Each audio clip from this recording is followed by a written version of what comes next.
illegal, wealthy and privileged people are still able to get abortions. Kind of here in New York City, people can walk around Wall Street with Coke in their pocket, and you never see those folks getting stopped and frisked. And so when we make certain essential services like abortion illegal, know that it's functionally legal for wealthy white women, for example. And making it illegal only criminalizes and harms the most vulnerable people in our society. So what we've got here is we're fundraising for the clinic. I just want to thank you. This is like insane. We're already at 17 grand. I tweeted out earlier, if you're interested in looking at some of these grassroots organizations a little bit more, I tweeted out earlier the link to it, and there's 8 different grassroots organizations that are a wide variety of and a wide diversity of gender, of service care, of organizing, we make sure that we have immigrant serving communities there, that we have metro and rural clinics and organizing there. So it's there. So take a look at the link if you want to actually dig into some of these organizations.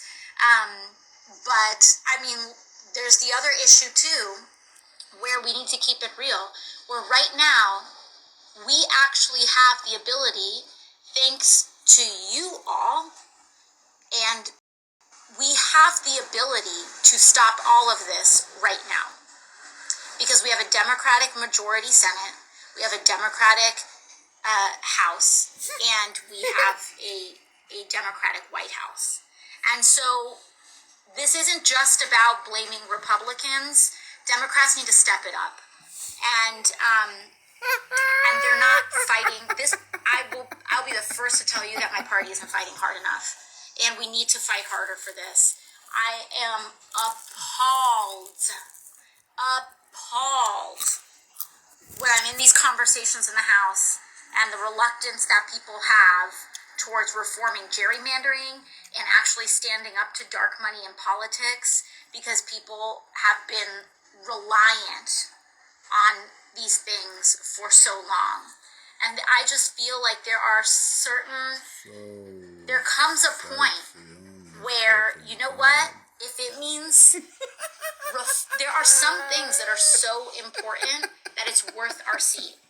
We should not be, addicted to holding seats in Congress forever and ever and ever and ever, Some people have very long tenures in Congress, and I do not, I don't speak poorly of that. That's not necessarily a bad thing. If their community, their communities are choosing them, their communities want them to represent them, they're doing good work, and frankly, there is something to be said for, that institutional knowledge, and it does take time. But the fact of the matter is that there are some things that are worth our seats,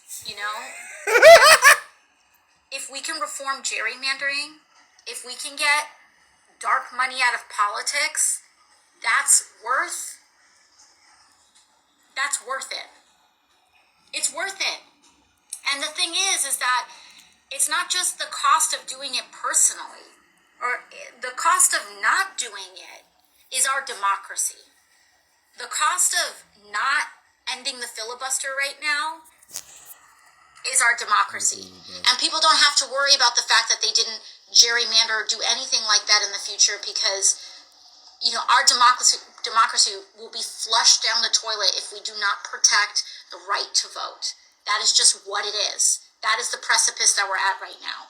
And we have senators, Democratic senators, that don't seem to understand that caring for people and protecting their right to vote, even if it doesn't personally fit them, is still important to our country. And it's just unbelievable. And in some cases, they're just outright voting against their own interests. So, I think the White House, frankly, I think the Biden administration needs to step up. I think that they're leaving leverage on the table with some of these senators. I think that these senators themselves